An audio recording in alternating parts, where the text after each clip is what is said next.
Ampere എന്നൊരു company name അധികം ആരും കേട്ടിട്ടുണ്ടാവില്ല, പക്ഷേ ഗ്രീവ്സ് കോട്ടൺ എന്നുള്ള കമ്പനി എല്ലാവരും കേട്ടിട്ടുണ്ട്. ഗ്രീവ്സ് കോട്ടൻ്റെ അടിയിലുള്ള ഗ്രീവ്സ് ഇലക്ട്രിക് മൊബിലിറ്റിയുടെ ഒരു സബ് ബ്രാൻഡാണ് ആംപിയർ. അവിടെ തന്നെ പുതിയ മോഡലാണ് ഈ നെക്സസ് എന്ന് പറയുന്നത്. ഇതിന് മുന്നേ ഓൾറെഡി ഒരു 3-4 ഇലക്ട്രിക് സ്കൂട്ടേഴ്സ് അവർക്ക് ഉണ്ട്, അത് കൂടാണ്ട് 3 വീലേഴ്സ് ഉണ്ട്, ഓൾറെഡി നേരത്തിലുണ്ട്. പക്ഷേ അതൊരു മെയിൻ സ്ട്രീം ആയിട്ടുള്ള ഒരു വെഹിക്കിളല്ല, അതുകൊണ്ട് തന്നെ മെയിൻ സ്ട്രീം ആയിട്ടുള്ള ബയേഴ്സിലേക്ക് എത്തിയിട്ടില്ല. പക്ഷേ ഇത് അവിടെ ഒരു proper performance and family based ആയിട്ടുള്ള ഒരു ഇലക്ട്രിക് സ്കൂട്ടറാണ്. അതിന് പ്രത്യേകിച്ച് കാരണമുണ്ട്. പെർഫോമൻസ് എന്ന് പറയാൻ കാരണം ഇപ്പോൾ കറൻ്റ്ലി ഉള്ള മാർക്കറ്റ് ലീഡേഴ്സ് ആയിട്ടുള്ള പെർഫോമൻസ് ഇലക്ട്രിക് സ്കൂട്ടേഴ്സിന് അത്ര പവറും ബാറ്ററി ബാക്കപ്പും ഉണ്ട്. അത് കൂടാണ്ട് വലുപ്പം കൂടിയിട്ട് അത്യാവശ്യം ഒരു ഫാമിലിക്ക് ഇപ്പോൾ നമ്മുടെ നാട്ടിലൊക്കെ നോക്കുക, നമ്മുടെ നാട്ടിലെങ്കിലും പുറത്ത് നാട്ടിലൊക്കെ പോയി കഴിഞ്ഞാൽ ഒരു സ്കൂട്ടറിനകത്ത് തന്നെ 3-4 പേരൊക്കെ ഇന്ന് പോകുന്നവരുണ്ട്. അതുകൊണ്ട് തന്നെ വലിയ സ്കൂട്ടറും വലിയ അത്യാവശ്യം സൈസും ഒരു യൂട്ടിലിറ്റി ആയിട്ട് ഉപയോഗിക്കാൻ പറ്റുന്ന രീതിയിലാണ് ഈ ഇലക്ട്രിക് സ്കൂട്ടർ ഡിസൈൻ ചെയ്തിട്ടുള്ളത്. എന്നാൽ ഒരു സാധാരണ ഒരു സ്കൂട്ടർ പോലെ തന്നെ ഉണ്ട് താനും. അതുകൊണ്ട് തന്നെ ഇറ്റ്സ് എ ബിറ്റ് അട്രാക്റ്റീവ്. കാരണം ഇതുപോലൊരു ഫാമിലി സ്കൂട്ടറായിട്ട് വന്ന വേറൊരു വാഹനം കുറച്ചൊരു ഡിഫറെൻ്റ് ആണ്, പീപ്പിൾ ലൈക്ക് ദാറ്റ്. പക്ഷേ എനിക്ക് ഈ ഒരു മോഡലാണ് ഇഷ്ടപ്പെട്ടത്. നമുക്ക് ഇതിൻ്റെ ഡിസൈനിലേക്ക് കിടക്കാം. ഡിസൈൻ നമുക്ക് ഫ്രണ്ടിൽ നിന്ന് നോക്കുമ്പോൾ ഒരു ആംഗുലറായിട്ട് അത്യാവശ്യം നല്ല ലൈൻസും കാര്യങ്ങളൊക്കെ വന്ന് ഒരു ഇറ്റ് ലുക്സ് ഗുഡ്. എന്തായാലും ഇറ്റ് ലുക്സ് ഗുഡ്. എനിക്ക് നേരിട്ട് കാണാൻ നല്ലപോലെ ഇഷ്ടപ്പെട്ടു. എന്തോരം വീഡിയോയിൽ ഇത് ഇതിൻ്റെ ജസ്റ്റിഫൈ ചെയ്യുന്നത് എനിക്ക് മനസ്സിലാവുന്നില്ല, പക്ഷേ എന്നാലും നേരിട്ട് കാണാൻ നല്ല ഭംഗിയായിട്ടുണ്ട്. ഈ ലൈൻസും കാര്യങ്ങളൊക്കെ പ്രത്യേകിച്ച് വന്നിട്ട് ഒരു ഡിഫറൻസ് ഉണ്ട് കാണാനായിട്ട്. ഒരു സാധാരണ ഒരു മെയിൻ സ്ട്രീം ആയിട്ടുള്ള ഓൾറെഡി ഉള്ളൊരു ഐസ് സ്കൂട്ടേഴ്സിന് പോലെ കാണാനുണ്ടെങ്കിലും ഒരു ഇലക്ട്രിക് വെഹിക്കിളിൻ്റെതായിട്ടുള്ള ചെറിയ ഡീറ്റെയിൽ വർക്ക്സും ആയത് ഈ ആംഗുലർ ലൈൻസൊക്കെ വന്നിട്ട് വാഹനത്തിന് ഒരു വ്യത്യസ്തമാക്കുന്നുണ്ട്. And it looks good. സബ്ജക്റ്റീവാണ്. കുറച്ച് ആൾക്കാർക്ക് ഇതിന് ഭയങ്കര വെറൈറ്റി ആയിട്ടുള്ള ഡിസൈനാണ് ഇഷ്ടം. എനിക്ക് പക്ഷേ ഈ ബേസിക് ആയിട്ടുള്ള ഡിസൈൻ എനിക്ക് ഇഷ്ടപ്പെട്ടിട്ടുണ്ട്. പക്ഷേ പറയാനുള്ളൊരു കാര്യം, ഫിറ്റ് ആൻഡ് ഫിനിഷ് കുറച്ച് കുറവാണ്. നമുക്കിവിടെ പാനൽ ഗ്യാപ്സും കാര്യങ്ങളൊക്കെ കാണാൻ പറ്റും. ഇവിടെ അലൈൻമെൻറ്റ് മാറിപ്പോയതിൻ്റെയും കാണാൻ പറ്റും. ഇമ്പ്രൂവ് ചെയ്യാനുണ്ട്, ഡെഫിനറ്റ്ലി ഇമ്പ്രൂവ് ചെയ്യാനുണ്ട്. പക്ഷേ ഈ ഞാൻ അവസാനം വീഡിയോയിൽ പറയാം, ഈ പ്രൈസ് സെഗ്മെൻറ്റിൽ നോക്കുമ്പോൾ it's not that bad, it looks good. പിന്നെ മേളിൽ 2 ട്വിൻ LED ലൈറ്റ്സ് ആണ്. അത്യാവശ്യം നല്ല പവർഫുൾ ആയിട്ടുള്ള LED ലൈറ്റ്സ് ആണ്. ഈ സെഗ്മെൻറ്റിൽ ഏറ്റവും പവർഫുൾ ആയിട്ടുള്ള LED ലൈറ്റ്സ് ആണെന്ന് പറയുന്നത്. പിന്നെ ഇവിടെ 2 DRLs കാണാം. താഴെ വരുമ്പോൾ ഫ്രണ്ടിൽ ഡിസ്ക് ബ്രേക്കാണ്, ബാക്കിൽ ഡ്രംസ് ആണ് വരുന്നത്. പിന്നെ ഇവിടെ 2 ഇൻഡിക്കേറ്റർ ലൈറ്റ്സ് കാണാം. ഇത് ഹാസാർഡ് ലൈറ്റ്സ് ആയിട്ടും വർക്ക് ചെയ്യാൻ പറ്റും. പിന്നെ ബാക്കിലേക്ക് വരുമ്പോൾ ഫ്രണ്ടിൽ നിന്ന് നോക്കിക്കഴിഞ്ഞാൽ സ്റ്റിയറിംഗ് ആണ് പിന്നുള്ളത്. സ്റ്റിയറിംഗ് ഇച്ചിരി ലോവർ സെറ്റായിട്ടുള്ള സ്റ്റിയറിംഗ് ആണ് നമുക്ക് ഇരുന്ന് നോക്കുമ്പോൾ. പിന്നെ ഇവിടെ കൺട്രോൾസും ബട്ടൺസും ഒക്കെ കാണാൻ പറ്റും. എല്ലാത്തിനും ഓരോ ഡിഫറെൻറ്റ് ബട്ടണാണ് കൊടുത്തേക്കുന്നത്. അതുകൊണ്ട് തന്നെ നമുക്ക് കൺഫ്യൂസിങ് ആവാൻ സാധ്യതയുണ്ട്. പക്ഷേ വൺസ് നമ്മൾ യൂസ് ടു ആയി കഴിഞ്ഞാൽ കുറച്ചും കൂടി എളുപ്പമായിരിക്കും. കാരണം പ്രത്യേകിച്ച് ഇവിടെ ഹൈ ബീമിൻ്റെ, റിഫ്രഷിൻ്റെ എല്ലാം കൂടെ ഒരു കൺജസ്റ്റഡ് ആയിട്ടൊരു ഫീലാണ്. ഇപ്പുറത്ത് നോക്കി കഴിഞ്ഞാൽ നാവിഗേറ്റ് ചെയ്യാനുള്ള ബട്ടൺസിൻ്റെ, പിന്നെ സ്റ്റാർട്ട് ചെയ്യാനുള്ള ബട്ടൺ, ഇതൊക്കെ ഇച്ചിരി കൺജസ്റ്റ് ആയിട്ട് നമുക്ക് ഫീൽ ചെയ്യാൻ പറ്റും. അപ്പോൾ നമുക്ക് പ്രസ് ചെയ്യുമ്പോൾ ശ്രദ്ധിച്ച് നോക്കി പ്രസ് ചെയ്യേണ്ടതുണ്ട്, അല്ലെങ്കിൽ മാറിപ്പോകാൻ സാധ്യതയുണ്ട്. പിന്നെ താഴേക്ക് വന്നു കഴിഞ്ഞാൽ ഇവിടെ അത്യാവശ്യം വലിയൊരു സ്പേസ് കാണാം. ഫ്രണ്ടിൽ നമുക്ക് ഫോണോ കാര്യങ്ങളൊക്കെ വയ്ക്കാനായിട്ട് ഒരു സ്പേസ് ഉണ്ട്. അതിനും താഴെ ആണ് ചാർജിങ് സോക്കറ്റ്. ചാർജിങ് സോക്കറ്റ് ഇപ്പോൾ ഇവിടെ തന്നെ പ്രൊപ്പറേറ്ററി ആയിട്ടുള്ള ചാർജിങ് സോക്കറ്റാണ് 15 ആംപിയേഴ്സിൻ്റെ. അതും നമുക്കിവിടെ കാണാൻ പറ്റും. പിന്നെ അതിൻ്റെ മേളിലൊരു ചെറിയ ഹുക്ക് ഉണ്ട് നമുക്ക് വെക്കാൻ വേണ്ടിയിട്ട്. ഇവിടെ കാല് വെക്കുന്ന സ്ഥലമാണ് ഒരു പ്രത്യേകത ഉള്ളത്. ഇച്ചിരി വലിപ്പം കൂടുതലുള്ള സ്ഥലമാണ് നമുക്ക്. അപ്പോൾ അത്യാവശ്യം നമുക്ക് സാധനങ്ങൾ വെക്കണമെങ്കിലും അവിടെ സ്ഥലമുണ്ട്.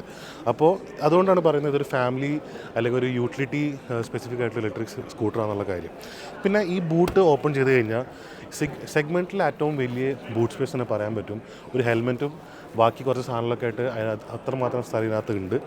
പിന്നെ അത്യാവശ്യം നല്ല വലിയൊരു സീറ്റാണ്. നമ്മൾ വിശാലമായിട്ട് ഇരുന്നാൽ തന്നെ 3 പേർക്ക് എന്തായാലും ഇരിക്കാൻ സ്ഥലമുള്ളൊരു സീറ്റ് തന്നെയാണിത്. ഞാനിപ്പോൾ വെറുതെ ഇരിക്കുമ്പോൾ തന്നെ ബാക്കിലേക്ക് അത്യാവശ്യം സ്ഥലമുണ്ട്. പിന്നെ ഇത് അവിടെ ഇവിടെയും കുറച്ച് ചെറിയ ഡീറ്റെയിൽസ് കൊടുത്തിട്ടുണ്ട്. It looks good. ഇവിടെ ഒരു ചെറിയ സ്കൂട്ടർ വന്നേക്കുന്നത്. നമ്മളിപ്പോൾ ഇത് തുറന്നു കഴിഞ്ഞാൽ ഇവിടെ ഒരു ചെറിയ ഡിസൈൻ നിന്ന കൊണ്ട് കാണാം. പിന്നെ നമുക്ക് ബാക്കിയുള്ള ഡീറ്റെയിൽസും കാര്യങ്ങളൊക്കെ ഇവിടെ മേളിലായിട്ടും കൊടുത്തേക്കുന്നു. ഇവിടെ ഒരു ആർട്ടിക് ടേൺ എന്ന് പറഞ്ഞ ഒരു ബേർഡിനെ ബേസ് ചെയ്തിട്ടാണ് ഇതിൻ്റെ ഡിസൈൻ വന്നേക്കുന്നത്. That is the longest flying bird എന്നാണ് പറയുന്നത് ആർട്ടിക് ടേൺ. മൈഗ്രേഷൻ തന്നെ ഏകദേശം 60,000 മൈൽസാണ്. ആർട്ടിക് സൗത്ത് പോളിൽ നിന്ന് നോർത്ത് പോൾ വരെ പോയിട്ട് തിരിച്ചു പോകുന്നത്, അതും വർഷത്തിൽ 2 പ്രാവശ്യം. സോ ഇതുപോലെ അതുകൊണ്ട് തന്നെ ഒരു ഹ്യൂജ് ട്രാവലറായിട്ടൊരു ബേർഡായിട്ടാണ് ആർട്ടിക് ടേൺ പറയുന്നത്. അതുകൊണ്ട് തന്നെ ആർട്ടിക് ടേണിന് ബേസ് ചെയ്തിട്ടാണ് ഈ വാഹനത്തിനൊരു ഡിസൈൻ വന്നേക്കുന്നത്. ഇതിനിപ്പോൾ കമ്പനി തന്നെ ഒരു ചാർജറും കാര്യങ്ങളും വരുന്നുണ്ട്. ഈ ചാർജർ ഉപയോഗിച്ചിട്ട് നമുക്ക് ചെയ്യാൻ പറ്റും. ഈ ചാർജർ ഉപയോഗിച്ച് കഴിഞ്ഞാൽ 3 മണിക്കൂർ കൊണ്ട് നമുക്ക് 0 to 100 ചാർജും ചെയ്യാൻ പറ്റും. 3 kWh ബാറ്ററിയാണ് വരുന്നത്. മാക്സ് പവറായിട്ട് 4 kW നമുക്ക് പറയുന്നത്. ഇൻഡസ്ട്രി ലീഡറായിട്ടുള്ള വാഹനങ്ങളുടെ സെയിം പവർ ഫിഗേഴ്സ് തന്നെയാണിത്. പിന്നെ 3 മണിക്കൂർ കൊണ്ട് ഫുൾ ചാർജ് ആവുമെന്ന് പറഞ്ഞാൽ കുറച്ചുകൂടെ ചാർജ് സ്പീഡ് കൂടുതലുമാണ്. So that is definitely a plus point. ബാക്കിലേക്ക് വന്നു കഴിഞ്ഞാൽ ഇവിടെ ഫുഡ് റെസ്റ്റിംഗ് ഉണ്ട്. ഇത് നല്ലൊരു ഫീച്ചറായിട്ടുണ്ട്. നല്ല ഫീലും ഉണ്ട്, നമുക്ക് അത്യാവശ്യം നല്ല സ്ട്രോങ്ങുമാണ്. ബാക്കിലേക്ക് വന്നു കഴിഞ്ഞാൽ ഫ്രണ്ടിനെ കോംപ്ലിമെൻറ്റ് ചെയ്യുന്ന രീതിയിൽ തന്നെ ബാക്കിൽ ഡിസൈൻ കാണാൻ പറ്റും. വീണ്ടും ഇതിൻ്റെ ബ്രേക്ക് ലൈറ്റ്സ് വളരെ നന്നായിട്ടുണ്ട്, ഇറ്റ് ലുക്സ് വെരി ഗുഡ്. പിന്നെ ബ്രേക്ക് ലൈറ്റ്സിന് താഴെ ഒരു വെൻറ്റും കാണാം. ഇതിൻ്റെ വെൻറ്റ് ഫ്രണ്ടിലുണ്ട്, ഇവിടെയായിട്ട് ഇൻടേക്കായിട്ട് പോകുന്നു. അത് താഴത്ത് ബാറ്ററി ഇരിക്കുന്ന ബേയിലൂടെ കടന്നുപോയി ബാക്ക് എൻജിനും കാര്യങ്ങളും കൂൾ ഡൗൺ ചെയ്ത് ബാക്കിൽ കൂടെ വെൻറ്റ് ഔട്ട് ചെയ്ത് പോകും. അപ്പോൾ ഒരു സർക്കുലേഷൻ കുറച്ചും കൂടെ പെർഫെക്റ്റ് ആക്കാനാണ്, അതായത് കൂളിംഗ് സിസ്റ്റം കുറച്ചും കൂടെ പെർഫെക്റ്റ് ആക്കാൻ വേണ്ടി ഇങ്ങനത്തെ ഒരു വെൻസ് കൊടുത്തേക്കുന്നത്. It's different design. ഇതൊരു പേറ്റൻറ്റ് ടെക്നോളജി ഉണ്ട്. ആകെ മൊത്തം 9 പേറ്റൻസ് ആണ് ഈ വാഹനത്തിൻ്റെ എഞ്ചിനീയറിംഗ് ഡിപ്പാർട്ട്മെൻറ്റായിട്ട് ഇവിടെ എടുത്തിട്ടുള്ളത്. ആ പേറ്റൻസിനെ കുറിച്ച് ഞാൻ എന്തായാലും ഇതിൻ്റെ പ്രോപ്പറായിട്ടുള്ള റിവ്യൂ കണ്ടപ്പോൾ ഞാൻ പറഞ്ഞുതരാം. കാരണം ഓരോന്നും എക്സ്പീരിയൻസ് ചെയ്ത് നമുക്ക് മനസ്സിലാക്കാനുള്ള, കാരണം ഇതിൻ്റെ ഷാസിയുടെ ഒരു പ്രത്യേകത ഉണ്ട്, ഇതിൻ്റെ ഡബിൾ സ്വിംഗ് ആം വന്നേക്കുന്നത്, ബാക്കിൽ ഷോക്ക് അബ്സോർവർ, ഇതൊക്കെ ഒരു ഡിഫറെൻറ്റ് ഡിസൈൻ ചെയ്തിട്ട് ഒരു പേറ്റൻ്റ് എടുത്തേക്കുന്ന വാഹനമാണ്. അപ്പോൾ ഈ ഒരു സാധനവും ഇതിൻ്റെ ഡെഫിനറ്റ്ലി ഒരു പേറ്റൻ്റ് ടൈപ്പിലെ ടെക്നോളജി തന്നെയാണ്. പിന്നെ ബാക്കിലേക്ക് വന്നു കഴിഞ്ഞാൽ നമുക്ക് കാണാൻ പറ്റും, ഞാൻ പറഞ്ഞു ഡബിൾ സ്വിംഗാമായിട്ട് വന്നേക്കുന്നു. ബാക്സ് റെയർ സെറ്റായിട്ടാണ് ഇതിൻ്റെ സസ്പെൻഷനും ഇൻറ്റഗ്രേറ്റ് ചെയ്തിട്ടുള്ളത്. ആകെ മൊത്തം ഓടിച്ചു നോക്കാത്തതുകൊണ്ട് ആ ഒരു ഭാഗത്തെക്കുറിച്ച് എനിക്ക് കമൻറ്റ് ചെയ്യാനില്ല. ബട്ട് നമുക്കിതിൻ്റെ ഇനി പവർ ഫിഗേഴ്സും കാര്യങ്ങളൊക്കെ നോക്കാം. 3 kWh ഒരു ബാറ്ററിയാണ് ഈ വാഹനത്തിന് ഞാൻ വരുന്നത് പറഞ്ഞു. അതുകൂടാണ്ട് 4 kW ഇതിൻ്റെ മാക്സിമം പവർ ഔട്ട്പുട്ട്. 3 മണിക്കൂർ കൊണ്ട് ഫുൾ ചാർജ് ചെയ്യാൻ പറ്റുന്ന ഒരു ബാറ്ററി എന്തായാലും ഇപ്പോൾ കറൻ്റ്ലി മാർക്കറ്റിലുള്ള ഒരു ലീഡർ തന്നെയാണ്. അതുകൂടാണ്ട് 93 km/h ആണ് ഇവരുടെ ടോപ്പ് സ്പീഡ് പറയുന്നത്. ഇത് 3 ഡ്രൈവ് മോഡ്സ് ഉണ്ട്, 3 ശരിക്കും 5 ഉണ്ട്. അത് 3+2 എന്ന് തന്നെ പറയാം. ഒന്ന് ഈക്കോ, സിറ്റി, പവർ എന്ന് പറഞ്ഞിട്ട് 3 റൈഡ് മോഡ്സ് ഉള്ളത്. അത് കൂടാണ്ട് ഒരു ലിംപ് മോഡും ഉണ്ട്, പിന്നെ റിവേഴ്സ് ഉണ്ട്. അതാണ് അവർ ബാക്കി കണ്ടിട്ടുള്ളത്. അപ്പോൾ ഈ ടോപ്പ് സ്പീഡിൽ സ്പോർട്ടിലാണ് ഈ 93 km/h സ്പീഡ് നമുക്ക് മെയിൻറ്റെയിൻ ചെയ്യാൻ പറ്റുന്നത്, അത് എത്തുന്നത് തന്നെ. അതിൻ്റെ താഴേക്കുള്ള മോഡ്, സിറ്റി മോഡ് ഇട്ട് കഴിഞ്ഞാൽ 72 km/h ആവും. പിന്നെ ഈക്കോ മോഡ് ഇട്ട് കഴിഞ്ഞാൽ നേരെ 50 ആവും, 40-50 സെൻറ്ററിലും ആവും. സോ ഇത് ഈ 3 മോഡ്സ് ഇട്ട് നമുക്ക് ഓടിക്കാൻ പറ്റും. പിന്നെ ഇതിൻ്റെ ഡിഫറൻസ് വന്നേക്കുന്നത് മെയിനായിട്ട് ഇതിൻ്റെ ആസ് യൂഷ്വൽ ഇലക്ട്രിക് വെഹിക്കിൾസിനുള്ള പോലെ തന്നെ ഇതിൻ്റെ ഇൻസ്ട്രുമെൻറ്റ് കൺസോളാണ്. വെരി ഫാസ്റ്റാണ് ഈ ഇൻസ്ട്രുമെൻറ്റ് കൺസോള്. നമുക്ക് ഇത് കണക്റ്റായി വന്നു കഴിഞ്ഞാൽ തന്നെ ഇതിന് ബൂട്ടപ്പ് ടൈം വളരെ കുറവാണ് ബാക്കിയുള്ള വാഹനങ്ങളായിട്ടും. കാരണം ഇതിന് വെരി ബേസിക്കായ രീതിയിലാണ് ചെയ്തേക്കുന്നത്. നമുക്കിങ്ങനെ സൈഡിലേക്ക് സ്വൈപ്പ് ചെയ്ത് കഴിഞ്ഞാൽ ഇവിടെ ചാർജിങ് സ്റ്റാറ്റ്സ് ഒന്ന് കാണാൻ പറ്റും. അതിൻ്റെ മേളിലേക്ക് നോക്കിയാൽ നമുക്ക് മ്യൂസിക് സെലക്ഷൻ്റെ ഡിഫറൻസ് കാണാം. ഇത് ഓട്ടോമാറ്റിക്കായിട്ട് മാറുന്ന രീതിയിലാണ് ഇതിൻ്റെ ഡേ ആൻഡ് നൈറ്റ് മോഡും വെച്ചേക്കുന്നത്. 2 മോഡുണ്ട്. അത് നമുക്ക് ഒന്നില്ലെങ്കിൽ നമുക്ക് ഇവിടെ മാറ്റാൻ പറ്റും, അല്ലെങ്കിൽ ഓട്ടോമാറ്റിക്കായിട്ട് അത് മാറുകയും ചെയ്യും.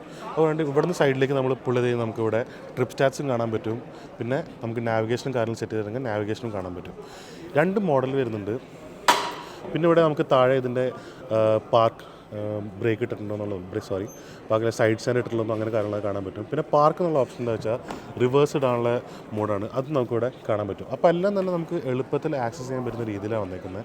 ഇതിപ്പോൾ 96% ബാറ്ററിയിൽ 100 km പറയുന്നത്. ഇവർ പറയുന്ന ക്ലെയിംഡ് ആയിട്ടുള്ള റേഞ്ച് എന്ന് വെച്ചാൽ 100% ചാർജിൽ 140 km ഇവർ യാത്ര ചെയ്യുന്നുള്ളതാണ്. അത് ഈക്കോ മോഡിലും അവരുടെ ടെസ്റ്റിംഗ് കണ്ടീഷനിലാണ് അവർ യാത്ര ചെയ്തേക്കുന്നത്. എന്തായാലും ഒരു റിയൽ വേൾഡ് കണ്ടീഷനിൽ ആ ഒരു 120 എങ്കിലും എത്താൻ പറ്റുന്നതാണ് എൻ്റെ ഒരു ഊഹം. അത് എന്തായാലും നേരിട്ട് ഈ വാഹനം നമ്മുടെ കൈ കിട്ടിയിട്ട് ഓടിച്ച് നോക്കിയിട്ട് നമുക്ക് പറയാൻ പറ്റുള്ളൂ. നമ്മുടെ നാട്ടിൽ കിട്ടി ഒരു റിയൽ വേൾഡ് കണ്ടീഷനിൽ ഓടിച്ച് നോക്കിയാലേ മനസ്സിലാവുള്ളൂ. പിന്നെ ഇതിനെ പറയാനുള്ളത്, നമുക്ക് ഇതിനെ ഈ സംഭവം കംപ്ലീറ്റ് ആയിട്ട് യൂസ് ചെയ്യാനുള്ളത് ഇവിടെയാണ് കൺട്രോൾസും കാര്യങ്ങളൊക്കെ വരുന്നത്. അത് എളുപ്പത്തിൽ നമുക്ക് കൺട്രോൾ ചെയ്യാനും പറ്റും. നമുക്ക് ഒന്നില്ലെങ്കിൽ ടച്ച് സ്ക്രീനായിട്ട് ഉപയോഗിക്കാം, അല്ലെങ്കിൽ ഇവിടെ കൺട്രോൾസ് ഉപയോഗിക്കാം. 2 വേരിയൻറ്റ് വരുന്നുണ്ട്. ഈ ST എന്ന് പറയുന്ന വേരിയൻറ്റും പിന്നെ ഇതിൻ്റെ താഴേക്കുള്ള വേരിയൻറ്റും. ഈ താഴേക്കുള്ള വേരിയൻറ്റും ഈ ഒരു വേരിയൻറ്റും നമ്മൾ വ്യത്യാസം മെയിനായിട്ട് എന്ന് വെച്ചാൽ ഈ ഒരു ഇൻസ്ട്രുമെൻറ്റ് കൺസോളിലാണ്. കാരണം അതിൽ വരുന്നത് ഒരു ഡോട്ട് മാട്രിക്സ് പോലത്തുള്ള, എന്നാൽ അതല്ല, ഒരു LCD പാനൽ തന്നെയാണ്. പക്ഷേ കളർഫുൾ ആയിട്ടുള്ളതും ടച്ച് സ്ക്രീനുമായിട്ടല്ല വരാൻ പോകുന്നത്.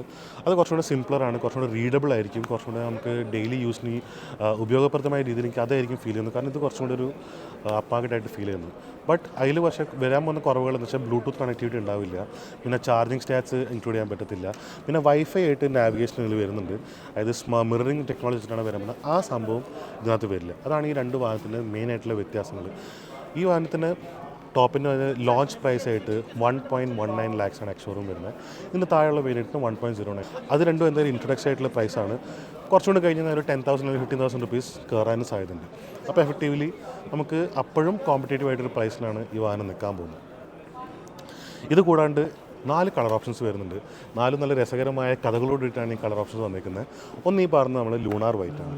ഇത് ലൂണാർ വൈറ്റ് വരാൻ കാരണം ഇന്ത്യയുടെ ഒരു വലിയ അച്ചീവ്മെൻ്റ് ആണ് ഇന്ത്യ മൂണിൽ പോയിട്ട് ലാൻഡ് ചെയ്തത്. അപ്പോൾ അതുകൊണ്ട് തന്നെ ലൂണാർ വൈറ്റ് എന്നൊരു ഓപ്ഷൻ കൊടുത്തു. അത് രണ്ടാമത്തെ ഒരു ഓപ്ഷനാണ് നമുക്ക് ഹിമാലയത്തിൽ പോയ ഒരാൾക്കാണെങ്കിൽ അറിയാം, അവിടെ ഒഴുകുന്ന പുഴകൾക്ക് ഒരു പ്രത്യേകതരം കളറാണ്. അത് പറഞ്ഞാൽ പറ്റത്തില്ല. ഒരു കാസ ബ്ലൂ തന്നെ, പക്ഷേ ഒരു ഡിഫറെൻറ്റ് ടൈപ്പ് ഓഫ് ബ്ലൂ ആണ്. ആ ബ്ലൂ ആണ് രണ്ടാമത്തെ വാഹനത്തിൽ വന്നിരിക്കുന്നത്. പിന്നെ മൂന്നാമത്തെ ഒരു സ്റ്റീൽ ഗ്രേ കളറാണ്. സ്റ്റീൽ ഗ്രേ കളർ വരാൻ കാരണം എന്താ വെച്ചാൽ ഇന്ത്യയുടെ ഇൻഡസ്ട്രിയൽ റവല്യൂഷൻ സ്റ്റാർട്ട് ചെയ്യുന്നത് സ്റ്റീൽ വെച്ചിട്ടാണ്. അതുകൊണ്ട് തന്നെ ഒരു സ്റ്റീൽ ഗ്രേ എന്നൊരു കളർ വന്നിരിക്കുന്നു. പിന്നെ ഇന്ത്യ എന്നൊരു കൺട്രിയുടെ കളർഫുൾ ആയിട്ടുള്ളൊരു ഹിസ്റ്ററിയാണ്. ഇതിൻ്റെ ഏറ്റവും ഇമ്പോർട്ടൻ്റ് ആയിട്ടുള്ള കളർ റെഡാണ്. അതുകൊണ്ട് തന്നെ നാലാമത്തെ വേരിയൻറ്റ് ഒരു റെഡ് കളറാണ്. ഇങ്ങനെ 4 പേരുണ്ട്. ഒരു രസകരമായിട്ടുള്ളൊരു നിപ്പിറ്റ് വേണമെങ്കിൽ പറയാം. It's nice. ഇങ്ങനത്തെ ഒരു വെഹിക്കിൾ ആകുമ്പോൾ ഇങ്ങനത്തെ ഒരു കണക്ടിവിറ്റി കൊണ്ടുവരുന്നത് എന്തുകൊണ്ട് നല്ലതാണ്. സോ ഈ വാഹനത്തിൻ്റെ ഒരു ബേസിക് ആയിട്ടുള്ള വിഷയങ്ങൾ ഇതൊക്കെയായിരുന്നു. ഈ വാഹനത്തിനെ കുറിച്ച് കൂടുതൽ വിഷയങ്ങൾ എന്തായാലും കൊണ്ട് നമ്മളൊരു റിവ്യൂ കൊണ്ടുവന്നായിരിക്കും.